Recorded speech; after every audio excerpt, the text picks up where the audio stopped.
So let's start the first session. I would like you to give a warm welcome to Ida Luca-Lignon, CEO, held the Board of Management at Allianz Partners, Chris Seth, Chief Strategy Officer, CSO at Lifesum, Dr. Kimmel, CEO at Upswing Health, and our panel moderator, David Dodd, Partner and Advisory Leader for Europe at Mercer Marsh Benefits.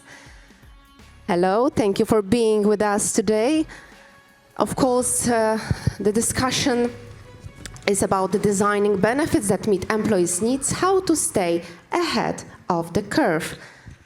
I wish you a great discussion. Thank you very much. Thank you very much, and good morning to everybody. I can only assume that last night was a really good evening, given the attendance right now. But just by way of quick introduction, my name is David Dodd. So I'm the advisory leader for Mercer Marsh Benefits. And for those of you who might not know who Mercer Marsh Benefits are, we're part of the Marsh McLennan Group, and we're the leader in workplace health and consulting. So we work with thousands of employers across Europe and the globe, consulting, broking, and providing digital solutions around well-being.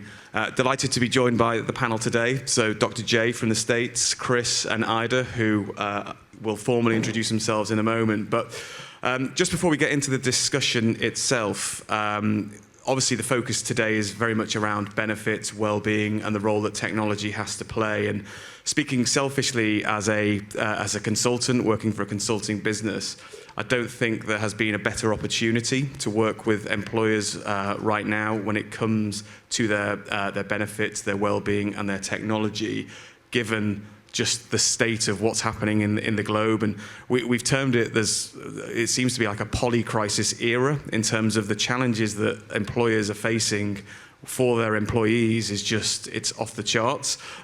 Things like mental health deterioration, conflict in Europe. We're seeing challenges when it comes to climate and ESG. So the list goes on, but what I would say is that certainly in my conversations, and I'll come to the panel in a moment with clients, is that there's 5 key themes that we're having conversations around. The first is probably why we're all in the room today, which is total well-being. How can businesses support the financial, the social, the physical, the mental resilience of their employees? And it's becoming harder and harder to really to develop an effective strategy. The second is around diversity, equity, and inclusion, which we're going to talk about as well today. So how can benefits be provided in an equitable way so that people have the right access to benefits? There's key themes like healthcare inequity, pay inequity, and obviously with the workplace becoming more and more complex in terms of different generations working together in the workplace, it's more critical than ever. Benefits modernization. So on the back of COVID, we saw it was a real test of many businesses' employee benefits programs. And what we're seeing now is that businesses need to transform and change and modernize to meet the flexible needs of workers. And then the final 2 really are to do with culture and experience, which again is very resonant with the themes that we've been talking about over the last 2 days. How can we create workplaces, the employee value propositions that employees actually want to connect and engage with? And then finally, it would be remiss not to mention ESG. Businesses are looking to change when it comes to their sustainability, when it comes to their own ethics around the business, and so that is very much coming into the world of benefits right now in terms of certainly the S of ESG when we think about the social aspects of it. So to tie towards the discussion itself, I mean, what we've seen in our latest tech report is that technology is undoubtedly the enabler to successful well-being. And what we're finding is that businesses are trying harder than ever to try and create the right digital environment for their employees. And certainly when we think about how the culture and experience of the workplace can change, many HR professionals are now looking to connect the values of their business with their employees. And the good news for the room as well from the research is that almost 70% of our respondents in the HR community were looking to invest more in their benefits administration, into their well-being applications, and generally in terms of how they communicate. So less about me and more about the more important people here, my panelists. I thought it'd be really helpful for you all to maybe just give a very quick introduction to yourselves and your business and what brings you here today. So Dr. J, you're next to me. Do you want to introduce yourself? Thank you, and thank you, David. My name is Jay Kimmel. I'm an orthopedic surgeon specializing in sports medicine, and I'm the co-founder and CEO of Upswing Health. We're a virtual orthopedic company. We leverage technology to help you figure out what's wrong, but we marry that with the human touch. We have health coaches that you can immediately talk to about your problem and, of course, set up a telehealth visit as needed. We founded the company really to provide access to everyone to high-quality orthopedic care, and with this program, we can solve about 75% of orthopedic problems. I'm looking forward to the discussion. Thank you, David. Perfect. Chris. Good morning, everyone. My name is Chris Seth, Chief Strategy Officer at LifeSum. LifeSum's a Stockholm-based business. We're 10 years in on our journey to help everyone around the world to understand the benefits of healthier eating on their overall well-being. To date, we, through the App Store and mainly through B2C activities, we have got to about 65 million registered users all over the world, the majority being either in Western Europe or the US. And we focus on empowering people to take that journey to healthier eating, measure the impact through a range of tools and features in the app. But the reason I'm here is really to learn as much as I can about the world of corporate well-being, which is a world that we started to work with and in about 2 years ago. And we have a fast-growing part of our business called LifeSum for Work, which we took the Ronseal approach to branding there, if you know what that reference is. David probably does. And yes, pleased to meet you and look forward to the discussion. Perfect. And last but not least, Ida. Thank you. Good morning. My name is Ida Lucalognone, and I come from Allianz Partners, which is a global unit inside of a large Allianz group. And we take care of employee benefits from the insurance perspective for all multinational mobile workforce, not only, but in majority. So our main, I would say, focus is how to provide really access, because we talk about people who are not in their own country, access to healthcare, but not only. We are very much looking how to use the digital technologies of what we would call digital health to provide these employee benefits in a way which is consistent, because we have to provide it across all countries in the same way. So there is really utilization of these digital supports which provide the, as I say, telehealth, the consultations, everything which makes life easier to all those people who are abroad and not in their own country. So I'm very much interested, because we combine insurance rather as a cover, financial protection, but mainly we focus on how do we create a platform of services which are human. You're talking about human touch, but with the digital platform. And I think that's the future of all our dealings here, because it creates a super customer experience, but at the same time, a real scalable solution. So I'm very much interested in these discussions.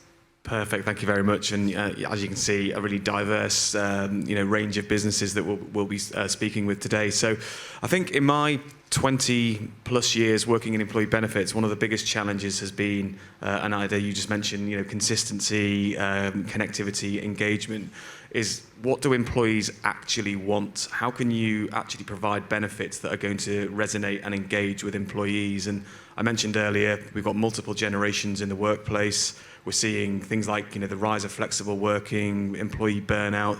It's really challenging for businesses to actually provide benefits that are actually going to connect with employees. So I suppose my question, and maybe Chris, I'll come to you first, just to mix it up, is how can we work out what employers want and what providers should be providing for employees? Great question. So, I think from our perspective, again, we're relatively early. 90% of what we've done to date as a business has been focused on the consumer market rather than through employers. But as I said, the fastest growing part of our business today is the employer direct and corporate wellness market. And it seems, certainly from our experience, that from a employer perspective, what's driving the conversations and the partnerships that we are working on is consistency, certainly, providing a service or set of solutions that can scale, that don't just work in one particular market or with one particular group of people in your organization, but can really handle the needs of the broadest range of challenges and people and markets. And fortunately for us, at Lifesum being a Swedish company, as you probably are aware, there's about 11 million people in Sweden. So if you don't focus on the rest of the world, or at least part of it, from day one, there's a limit to how far you're going to get in terms of scale. So from day one, we started to localize into a range of European markets and languages. And that's not just about translation, it's about providing food databases that are relevant to the different cultures and different markets that we operate in. So I think from the employer point of view, that's what one of the things that the employers are looking for is consistency and scalability. And from an individual point of view, I think it's really about this much used term of the consumerization of enterprise technology. And again, with our experience of having built an app which was focused on the world outside of work for the first 8 years of our business life, I think that's a real advantage, is being able to offer a tool and a benefit that people actually want to use and people actually do use and people actually feel like it's truly a benefit rather than a kind of something that the organization has given you if you really, really want to find it somewhere in the deep, dark recesses of the intranet. And I think it's treating the whole person rather than treating this kind of individual who's in the office for a percentage of their life and then outside the office they're a different kind of being. So I think the work-life wellness kind of idea is where we see the biggest benefit to the individual, giving individuals tools that they can use for workplace reasons, but also outside the workplace is what we're focused on delivering. Thanks, Chris. And I know you had the pleasure or mispleasure of sitting next to me on the flight over from London yesterday, and we had this conversation, but that is definitely post-COVID, where we saw a deluge of new applications come to market. I think the key is having that sort of right level of UX in terms of how people engage with these applications. Ida, if I can come to you and maybe get your view on that. Yeah, so I think I completely agree with what you say. So as I said, we need to provide something to the employers which is relevant to the end user. And with plethora of different solutions which we have now, it's very difficult to know what will be really the one which will have a great take-up, for example. So what we do, we actually try to manage somehow the data points from what we have ourselves. As we are a big employer ourselves. We have 170,000 employees in the world. So ourselves, we try to figure out for our employees what is actually the relevant service. So for example, one of the interesting things is that people, and we had this yesterday, people look for health information in Google. So somebody said it was hundreds of millions. I had 1 billion per day questions, so whatever is the number. But people look for information. So what's the accuracy of the response? It's of course a very important question. So we have data scientists, we have people who work for us on it, and we try to figure out if this is something which we can provide a journey with. For example, you have fantastic tools now which are symptom checkers, which are really EU-based medical tools, which are absolutely great tools. So we included a kind of a journey where we have the symptom checker, we have doctor chat, because people want anachronous somehow contact whenever they want. In many languages, and then finally with AI, it's going to the point where the right specialist can be provided as a contact, because you start to see by the questions where it has landed. And finally, if needed, they can go to the teleconsultation, and that's It's more of a GP consultation, but in certain regions it lands with the specialists as well. And then the appointment of this doctor appointments, which also go through the digital tool. So we try to see the relevance of the journey, so it becomes something which doesn't break down. Because the problem with all different solutions which we provide to the employees is that you have this, that, and people have to go out, people go in. And this does break actually the efficiency of the system. So my view is, at least we spend some time to think through different data points and to see how much all these things can come together, so create something which is smooth and then relevant. Because the worst thing is if you have only a few percentage usage of this type of tools, which are fantastic, but how to make sure that people don't go out but stay in the same journey. I think that's something where we have to spend more time. Yeah, no, I totally agree. And I think, I'm sure everyone who uses tech personally, as soon as you have a bad experience or you need to input information or, it turns you off, all of a sudden you just don't use that.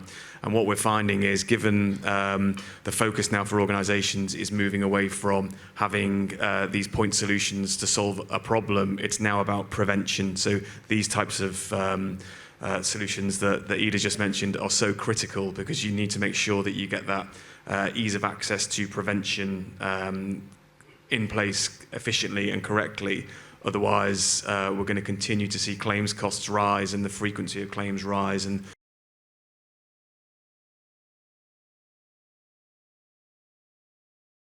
people become more ill and absent. Dr. J, from your point of view. Sure, I would just certainly agree with what's been said before, but what we found is that people really want care when they want it and where they want it, right? So what we provide is that opportunity through virtual care for people to have that care in the comfort of their home. I think the days of waiting months for a specialty appointment and then taking time off from work and then sitting in an office for an hour, hopefully not my office, and then waiting to see a specialist for 15 minutes. I think those days are kind of gone. Maybe my generation will tolerate that, but I'm sure my kids are not going to tolerate that. So what we found that by providing that care when people want it, where they want it, they're very satisfied with that care.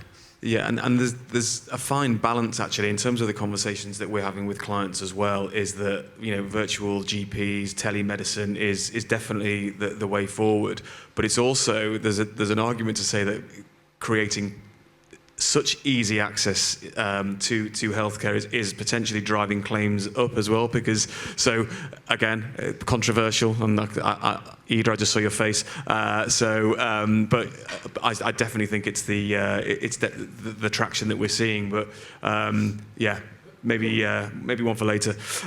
But based on that, in terms of the whole cost aspect and how employers can fund their benefits programs and their well-being offerings and procure new solutions, one of the things that we're seeing is when we speak to HR professionals and reward teams, they're very keen, they have a clear view on what they want to try and do. When you have a conversation with a CFO, the conversation can sometimes go a little bit differently in terms of we don't have budget for that. So in terms of balancing empathy, in terms of what we should do for employees and economics, I'd be really keen just to get your view on how maybe businesses can start to solve that conversation between HR and CFO. And Ida, maybe if I come to you first on that. Sure. So, well, we are what we call a payer, right? So, but at the end, it's not us. We insure, but it's an employer or employee if they share the cost. So it's absolutely the topic of the future, because there is a limit. There is a limit to the increasing costs. And at the same time, we want to create the access to the right care. I mean, there are fantastic treatments, and we should have access to these treatments, and I completely agree, even more virtually. So this dilemma is here. What we try to do, and we are at the beginning, it's not so easy. You said the prevention is the key. People want to stay healthy and not actually get acute and then cure, which when it happens, it has to be provided. In the prevention, the problem is that you have to have a lot of data and time to actually build the model to show how much you are able to decrease your costs. And as we just started on this journey, so what we do, for example, we provide certain services for free to be able actually to open to the users, so we can create a certain view how high is the take-up, and can we derive a certain economic model out of this. It's a very difficult topic because prevention, it takes time.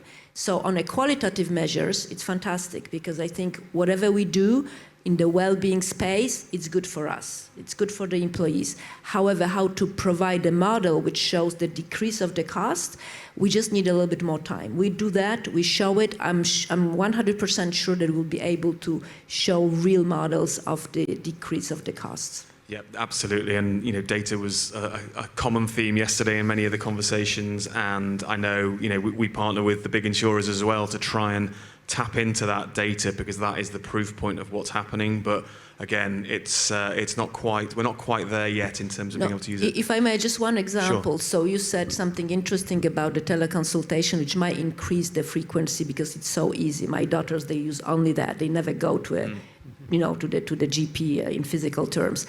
On the other hand, you have places in the world where actually this convenience of getting virtual care actually avoids, for example, going to the emergency rooms. It's a high cost because people, especially for children, we have statistical data which shows that 50% of certain visits to the emergency rooms is just the anxiety of the parents of young children because they don't have access to a doctor. If you have a call, if you have the consultation, you can decrease this cost very significantly. Yeah, absolutely. Maybe Jay, if I come to you on the empathy economics point. Sure.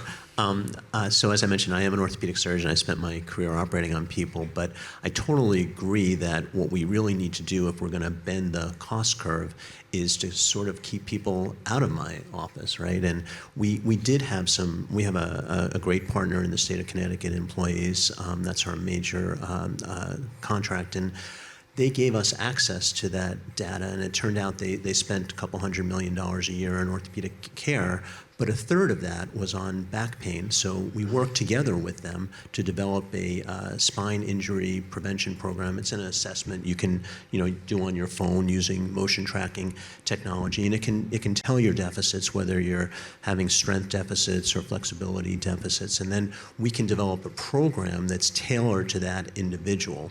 So in terms of balancing the two, patients don't want to have back pain. They certainly don't want to have back surgery. So if we can get in there and prevent those injuries, we're going to have happy employees, and of course we're going to lower the cost for our employer, which in this case is the state of Connecticut. But as Ida said, you need the data and the follow-up from this to really see the ROI. And then if you have that data, then you can incentivize the employees to use these programs. Yeah, no, absolutely. That helps create almost the benefits business case, is how we put it, is that if you can prove that by implementing these types of solutions, you're going to see a return on investment and a reduction in cost, then the CFO will all of a sudden start listening.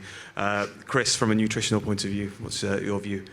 Yeah, I mean, I think from the vision at the beginning with Lifesum 10 years ago on the consumer side was to enable people to have a coach, a personalized nutritionist, dietitian that they could carry around with them, in their pocket. And we took advantage in the early days of the App Store of building something that would scale and would be affordable, would be, effectively the price of a cup of coffee a week or even less, depending on where you live. And that has scaled. And clearly, from a corporate perspective, what we're focused on with our partners, the likes of Amazon and Google and Apple and our employer partners like GE and Nike and the UN, we're focused on really understanding at a much more granular level what that means for their organizations.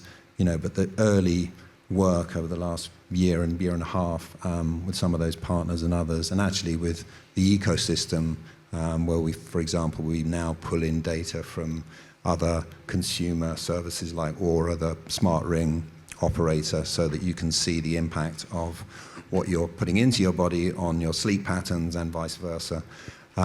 So we're really trying to understand what that means and what the benefits are ultimately to the bottom line. We haven't got there yet, unsurprisingly, in terms of costs on a premium or a per individual employee basis. But what we do know, for example, is that if your focus happens to be, which is one use case with our business, happens to be weight loss or weight management, that's your goal, then if you give LifeSum 90 days of your life, the average weight loss for that group of people, which is a significant proportion, but certainly not the majority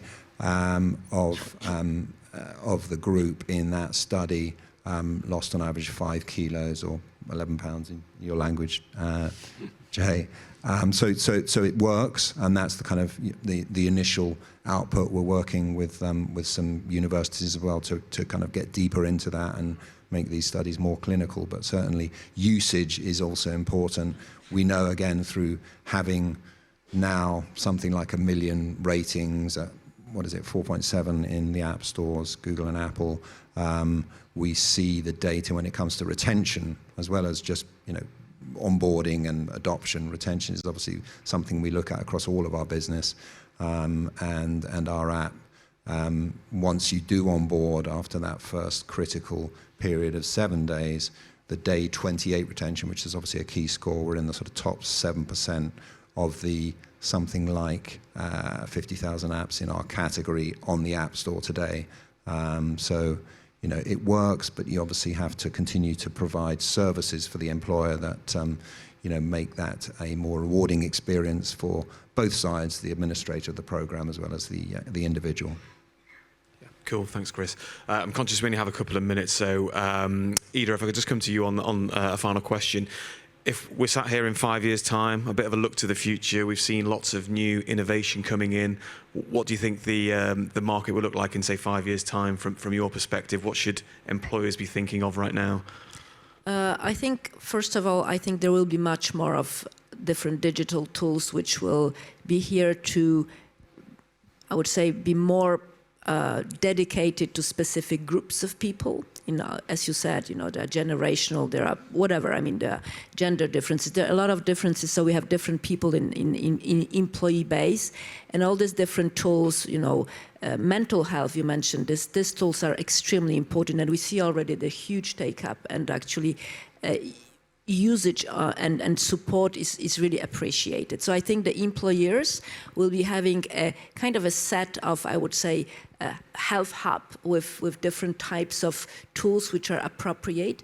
Employees will be able to choose what's really right for them, I would say, and the relevance of these tools will be very important. There is one thing which I also think the trend is changing, and you mentioned this as well, David, it's the sustainability and equity. I think the access to care, today it's still very different in employer base for example, white collars, blue collars, and I think we see the trend that this access to care, virtual, will give more equity to all workers and all employees. Brilliant. Yeah, that's fascinating. And Jay, just from with the last minute, from a US perspective on this. No question, we're going to harness the power of AI, both for patients and employees, and also for clinicians to provide a better experience. Fantastic. Chris, we've got 8 seconds. Do you, a quick view?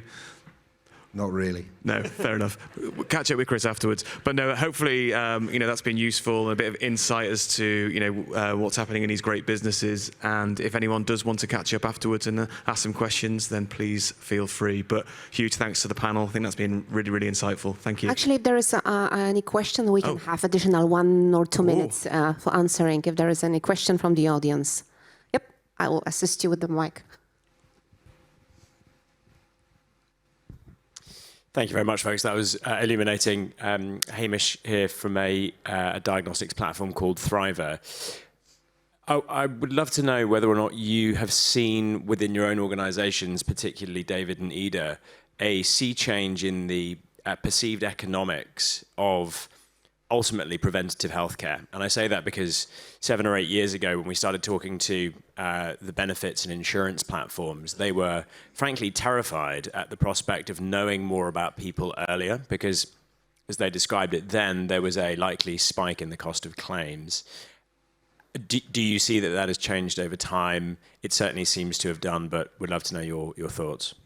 Edith, do you want me to take that one? Yeah. Absolutely, and I think that spike in claims has happened. That day has come, so that the different markets that I talked to across Europe, let's take Italy as an example, where the state system is under a huge amount of pressure. People are moving to the private, supplementary health market, and the claims experiences and loss ratios have gone through the roof. So now clients are far more interested in actually investing into the preventative side of things to try and drive down that cost for the future.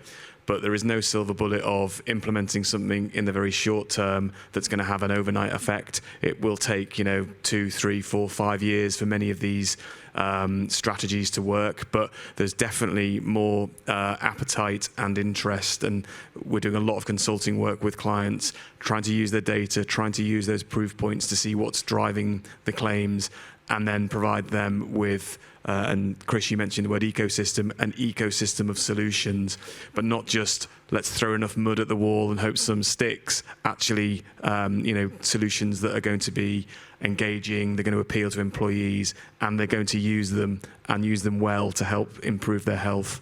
So I don't know if that answers your question, but definitely the appetite is there. Okay, thank you very much. Let's give a big applause for our panelists for this interesting discussion. Thank you. Thank you also, David, for moderating.